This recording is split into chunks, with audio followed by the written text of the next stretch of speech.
Namun di saat itu sang suami, yaitu Kolili, juga merasa bingung dengan situasi mereka. Dia tidak tahu harus berbuat apa, mengingat gajinya juga sangat kecil. Selain itu, sebagian besar gaji Kolili sering diberikan kepada orang tuanya. Halo Sobat Pena, apa kabar hari ini? Assalamualaikum warahmatullahi wabarakatuh.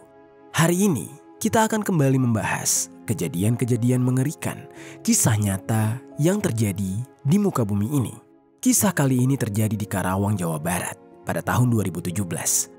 Bercerita tentang seorang wanita yang mengalami nasib tragis, yang mana dia tewas dan jasadnya dibagi menjadi beberapa bagian, lalu dibuang di lokasi yang berbeda.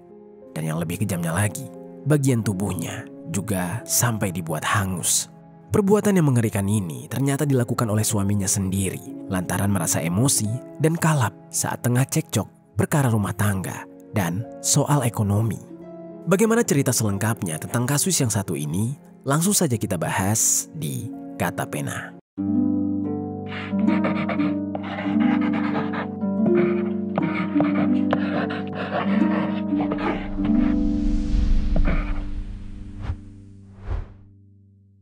Identitas korban Siti alias Nidia terungkap setelah suami korban datang ke kantor polisi untuk melapor istrinya yang hilang. Saat diinterogasi polisi, ternyata pelaku adalah suaminya sendiri. Sebelum kita mulai ke ceritanya, jangan lupa untuk subscribe channel ini dan bagikan video ini ke teman-teman kalian. Cerita ini dibuat berdasarkan berita yang sudah beredar dan diterbitkan oleh beberapa media publik yang aku sajikan dan aku rangkum dalam bentuk alur cerita. Kita mulai ceritanya. Di Pati, Jawa Tengah, ada seorang gadis muda yang usianya masih 18 tahun, bernama Siti Saidah atau yang kerap disapa dengan nama Siti. Siti ini merupakan seorang gadis cantik kelahiran tahun 1995 dan dia merupakan anak bungsu dari 3 bersaudara. Kakak pertamanya bernama Sri Murwati, yang mana dia sedang bekerja di Hong Kong atau sedang merantau. Dan untuk kakak keduanya, tidak disebutkan identitasnya di media.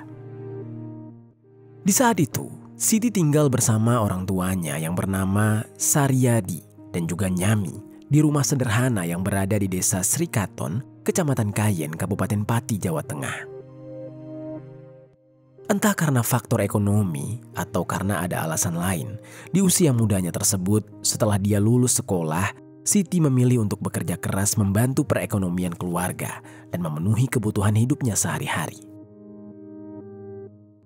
Bisa dikatakan, Siti ini tidak memilih-milih pekerjaan. Dia menyanggupi semua pekerjaan asalkan bisa menghasilkan uang. Siti yang mendapat tawaran untuk bekerja sebagai asisten rumah tangga pun akhirnya menerima tawaran kerja tersebut dan bekerja sebagai asisten rumah tangga atau ART di kawasan Pati Kota. Setelah beberapa bulan menjalani pekerjaan sebagai ART, Siti mendapat tawaran lagi untuk bekerja sebagai pemandu karaoke atau LC di daerah Karawang. Mengetahui bahwa gaji sebagai pemandu karaoke lebih besar, Siti pun memutuskan untuk meninggalkan pekerjaannya sebagai ART. Dia kemudian berpamitan kepada keluarganya, lalu pindah ke Karawang untuk memulai bekerja sebagai pemandu karaoke di kawasan Jalan Interchange Karawang Barat. Lalu sobat, semenjak Siti menjadi pemandu karaoke di sana, Siti menggunakan nama panggilan pengganti, yaitu Desi Wulandari atau yang biasa disapa dengan nama Nindi. Lalu Siti juga menggunakan nama lain, yaitu Sinok Shizuka, sehingga ada juga yang memanggilnya dengan nama tersebut. Penampilan Siti berubah seiring waktu. Dengan kecantikan yang sudah memang bawaan lahirnya, Siti semakin mempercantik diri dan mengubah gaya berpakaiannya menjadi lebih menarik. Transformasi ini membuat dia terlihat semakin mempesona. Dan berkat pesonanya tersebut, Siti berhasil menarik perhatian banyak pria yang ada di sekitarnya. Baik mereka yang menjadi pelanggannya maupun pria yang benar-benar serius dan tulus ingin mengenal dia dan mencintai dia. Dan dari sekian banyak pria yang mendekati dia, ada satu pria yang menarik perhatian Siti. Pria tersebut bernama Muhammad Kolili, yang usianya juga masih muda, hanya berbeda 3 tahun dari Siti, yaitu 20 tahun. Kolili juga diketahui berasal dari daerah yang sama dengan Siti, yaitu daerah Pati, Jawa Tengah. Namun, mengenai latar belakang keluarganya tidak dijelaskan dengan detail di media.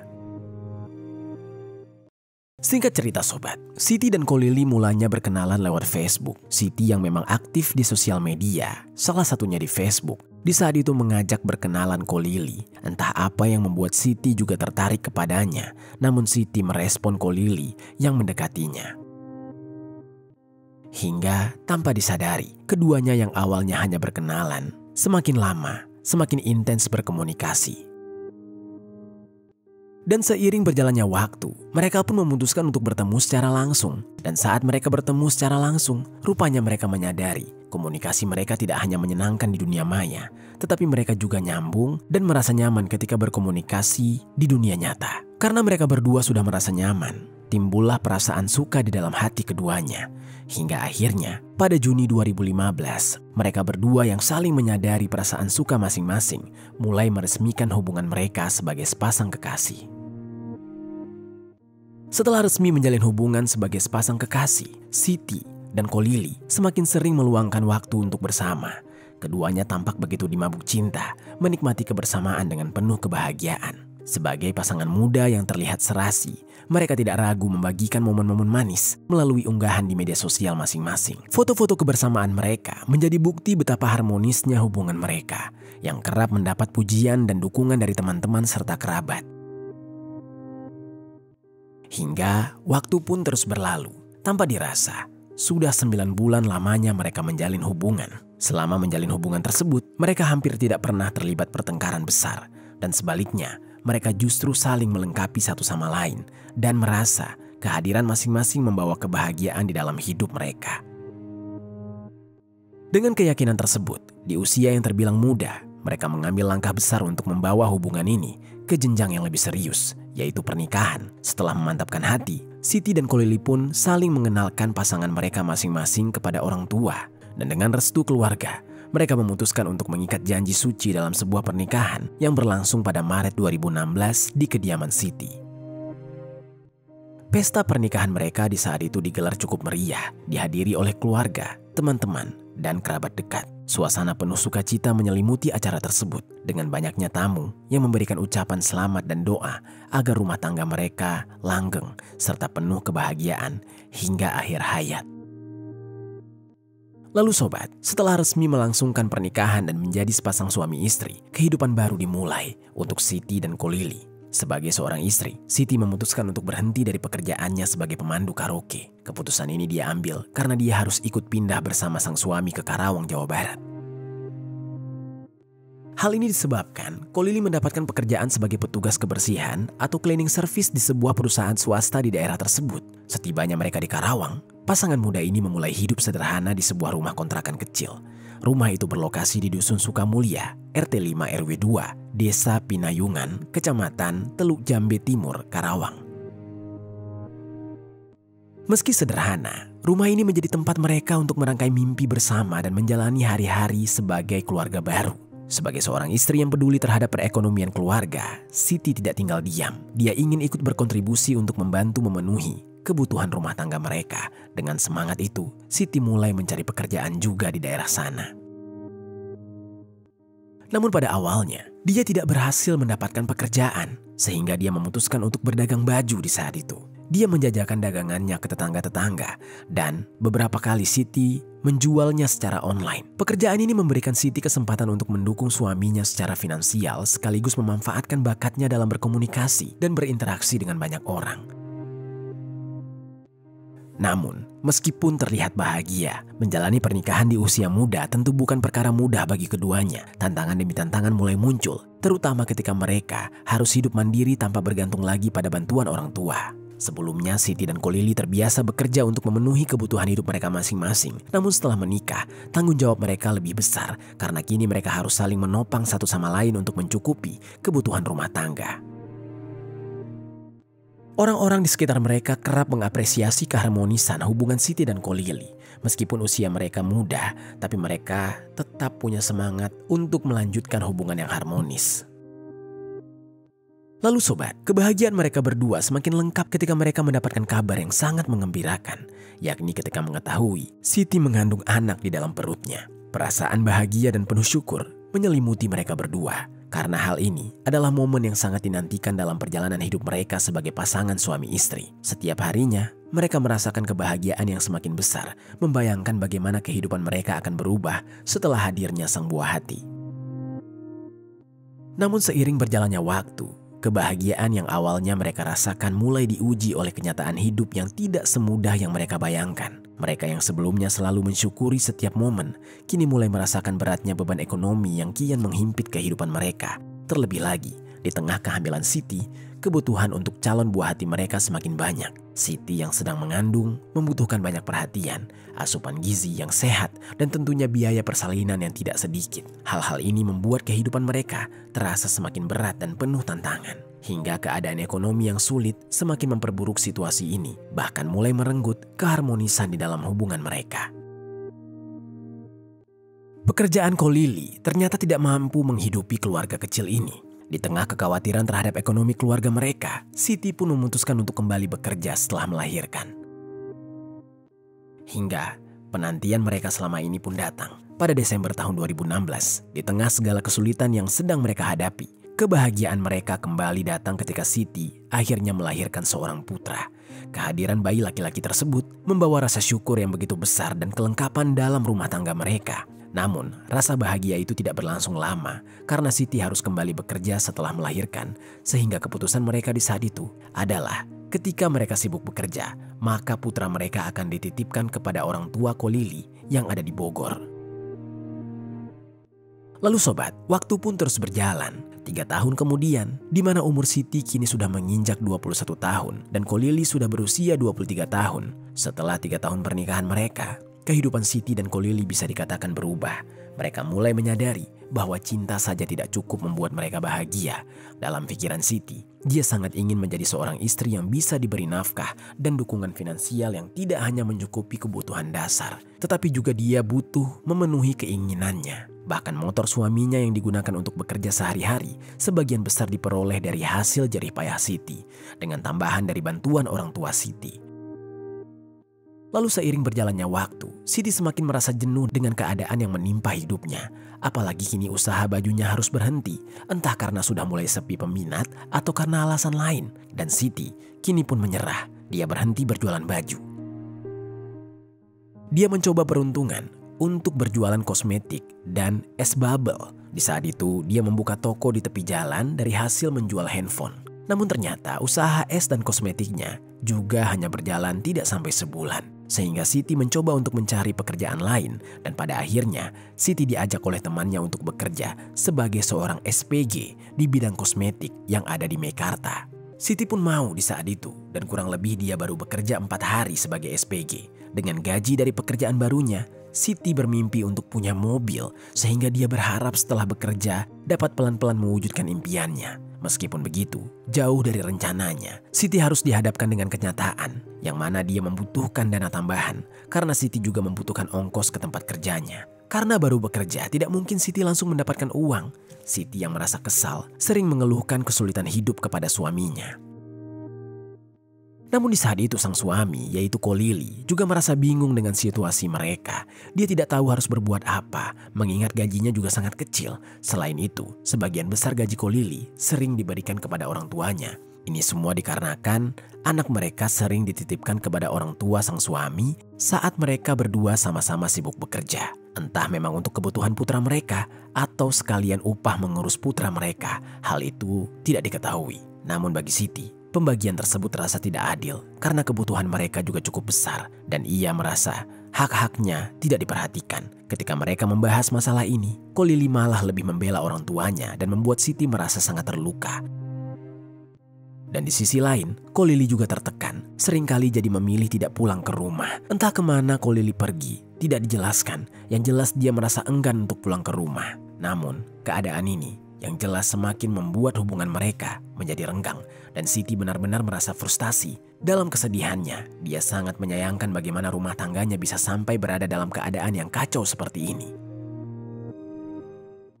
Lalu, tidak lama kemudian, di dalam sedihnya, Siti diketahui menulis sebuah surat yang berbunyi, pengen pulang ke rumah tapi malu sama keluarga, malu juga sama tetangga, punya suami tapi nggak tinggal bareng, pikirannya pasti negatif. "Yah, Bunda pamit ya. Udah capek ngadepin sifatmu. Kamu lebih sayang mereka ketimbang aku." Begitulah kurang lebih isi surat tersebut. Di tengah keputusannya, pada hari Senin tanggal 4 Desember tahun 2017, Siti pun kembali membuka komunikasi untuk mengatasi masalah rumah tangganya yang semakin berkelit. Namun Ko Lili hanya diam membisu, seolah tidak punya cara untuk memperbaiki hubungan tersebut. Melihat Ko Lili yang bersikap seperti itu, Siti pun emosi. Dia berkata, "Kamu tuh ya, diam terus. Ini solusinya gimana? Jawab, capek tahu gak sih? Hidup sama kamu kayak gini terus." Kurang lebih begitulah kata Siti yang sedang emosi. Siti yang kesal lalu menyampaikan kepada suaminya itu, dia sudah tidak kuat hidup bersama suaminya tersebut dan mengutarakan semua isi hatinya. Di saat itu dia berkata, "Ditanya diem doang kayak orang bisu. Gimana sih kamu jadi suami? Mau tanggung jawab gak? Aku tuh juga pengen punya rumah layak, mobil bagus. Tapi keadaan kita malah belangsak begini. Aku bener-bener capek sama kamu. Apa kita pisah aja? Karena kamu juga gak lebih memilih aku. Kamu lebih milih orang tua kamu." Ucap Siti yang semakin emosi dan tidak kuat menahan air matanya. Begitupun dengan Ko Lili yang merasa sedih dengan keadaan mereka. Namun Ko Lili benar-benar bingung bagaimana cara untuk bisa keluar dari keterpurukan. Dan di saat itu, Ko Lili memilih diam agar emosi mereka tidak semakin kalut. Namun saat Siti mulai membawa-bawa masalah orang tua, Ko Lili merasa tidak bisa tinggal diam. Di saat itulah, Ko Lili tidak bisa menahan emosinya hingga keduanya pun terlibat cekcok. Di tengah percekcokan mereka, Siti yang kesal tiba-tiba ke leher Ko Lili seolah dia geram kepada suaminya itu. Dan hal itu pun membuat Ko Lili semakin emosi dan membalas cekikannya dengan pukulan ke arah leher Siti sebanyak 2 kali.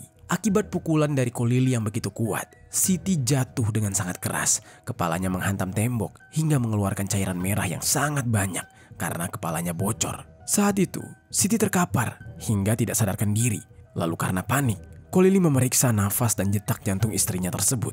Ternyata detak jantung dan nafasnya sudah berhenti. Siti sudah tidak bernyawa hanya dalam 2 pukulan oleh Ko Lili yang sangat keras. Di saat dia melihat kondisi sang istri, dia di saat itu sama sekali tidak menyesal. Yang ada di dalam pikirannya justru dia menjadi panik. Dia tidak menyangka pukulannya tersebut menghilangkan nyawa istrinya. Di saat itulah dia mulai panik dan memikirkan bagaimana cara agar bisa menghilangkan jejak. Sambil berpikir untuk menyembunyikan jasad sang istri, Ko Lili pun kemudian mengambil lakban dan menutup mulut Siti memakai lakban tersebut. Lalu membiarkan jasad istrinya tersebut tergeletak di dalam rumah. Dan dia kembali melakukan aktivitas seperti biasa, seolah tidak terjadi apa-apa. Singkat cerita, hingga keesokan harinya pada tanggal 5 Desember tahun 2017, Ko Lili yang ternyata masih emosi memutuskan untuk berbuat lebih keji, yaitu membagi bagian tubuh istrinya ke dalam beberapa bagian, gunanya agar bisa membuang tubuh tersebut secara aman. Ko Lili pun di saat itu keluar untuk berbelanja peralatan yang akan dia gunakan. Dia di saat itu membeli plastik hitam, tas belanja, termasuk juga golok. Singkat waktu, setelah membeli peralatan itu, dia kembali ke rumah dan Ko Lili memulai aksi kejinya. Dia mulai membagi bagian kepala, bagian kaki, serta bagian badan. Saat melakukan tindakan keji tersebut, mulai muncul perasaan menyesal. Ko Lili merasa tidak tega dan terbayang-bayang wajah putranya yang masih berusia 2 tahun. Namun semuanya sudah terlanjur. Istrinya tewas di tangannya dan dia tidak memiliki pilihan lain dan menghadapi kebuntuan, lalu berusaha untuk melanjutkan hidup di bawah bayang-bayang rasa bersalahnya. Setelah membagi Siti ke dalam beberapa bagian, Ko Lili menempatkannya di dalam kantong plastik hitam dan juga tas belanja. Kemudian Ko Lili segera membuang bagian demi bagian di 3 tempat yang tidak berjauhan, yaitu di wilayah Curug Cigentis, Loji, dan juga Pangkalan, Karawang. Sebelum pergi membuang jasad sang istri untuk menghilangkan jejak, Ko Lili memilih membakar sebagian dari jasad tersebut. Sehingga di saat itu, dia mencari bensin untuk bahan bakar. Di dalam kekalutannya dan rasa paniknya untuk menghilangkan jejak kekejiannya, Ko Lili juga mengumpulkan buku nikah, akte kelahiran, dan segala surat lainnya yang merupakan milik Siti. Kemudian barulah dia berangkat untuk membuang bagian demi bagian dari tubuh sang istri, yang mana bagian kepala dan kedua kaki dibuang di kawasan Curug Cigentis dan juga Loji Karawang, sedangkan tubuhnya dibuang di desa Ciranggon, Majalaya, Karawang. Dan lokasi terakhirlah di mana Kolili membuang bagian badan. Kolili lantas membakar bagian terakhir tersebut di sana, beserta dengan buku nikah, akte kelahiran, dan segala surat menyurat milik sang istri. Emosi dendam, kesedihan, dan penyesalan, perasaan itu bercampur aduk di dalam diri Kolili. Saat ini, Kolili hanya bisa berharap tindakan kejinya tidak sampai ada yang mengetahui. Dan saat sampai di rumah, Kolili langsung menghilangkan jejak kekejiannya yang ada di rumah tersebut. Dia membersihkan berkas cairan merah dan memastikan tidak ada bau yang aneh ataupun bau busuk dari sisa-sisa kejahatannya. Hingga waktu terus berlalu, 2 hari kemudian, tepatnya pada hari Kamis tanggal 7 Desember tahun 2017 di desa Ciranggon. Ada seorang bocah TK yang sedang berjalan di depan kantor pemasaran sebuah perumahan. Tiba-tiba dia dikejutkan oleh penemuan yang mengerikan. Dia melihat adanya potongan jasad di dalam kondisi yang sangat mengenaskan. Tidak ada kepala, tidak ada kaki, dan sudah hangus terbakar, serta membusuk dan dikerumuni lalat. Bocah tersebut ketakutan. Dia pikir awalnya itu adalah boneka. Namun kenapa tampak sangat mengerikan? Dia segera melaporkan penemuannya tersebut kepada warga sekitar. Warga yang merasa khawatir langsung menghubungi pihak kepolisian setempat dan melaporkan kejadian tersebut. Setelah menerima laporan, pihak kepolisian langsung menuju ke lokasi.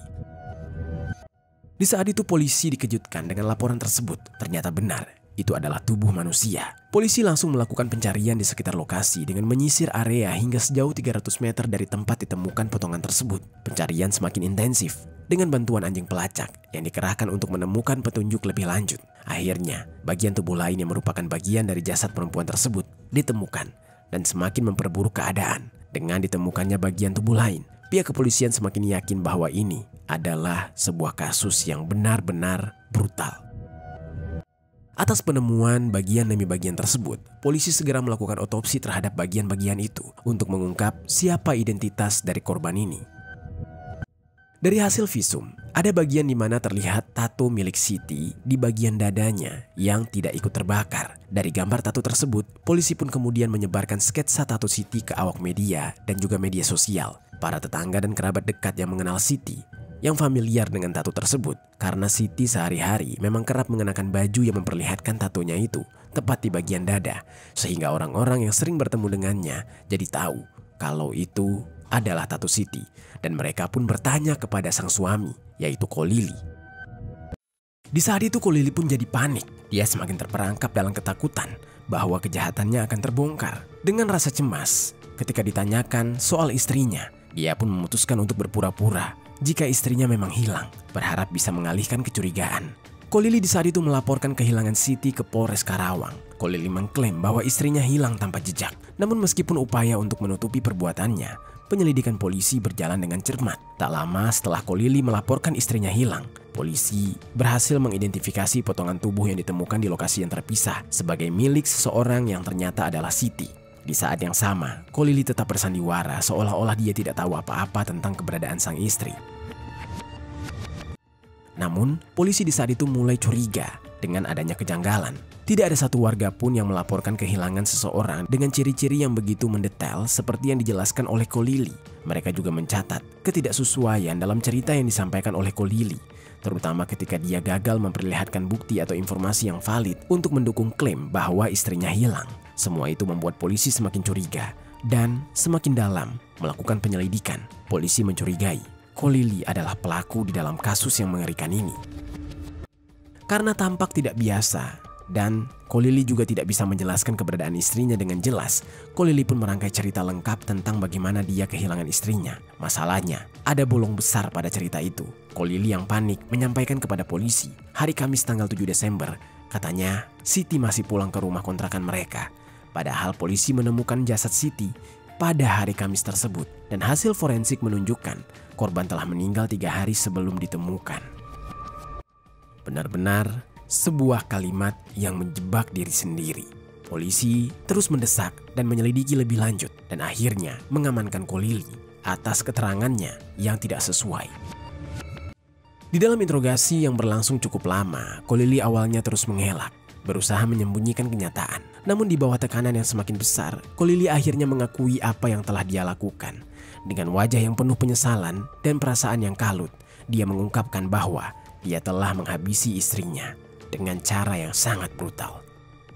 Di saat itu, Ko Lili dengan menyesal mengaku bahwa dia membagi-bagi tubuh sang istri menjadi beberapa bagian karena perasaannya yang kalap dan panik serta emosi yang meluap setelah terlibat cekcok dengan sang istri.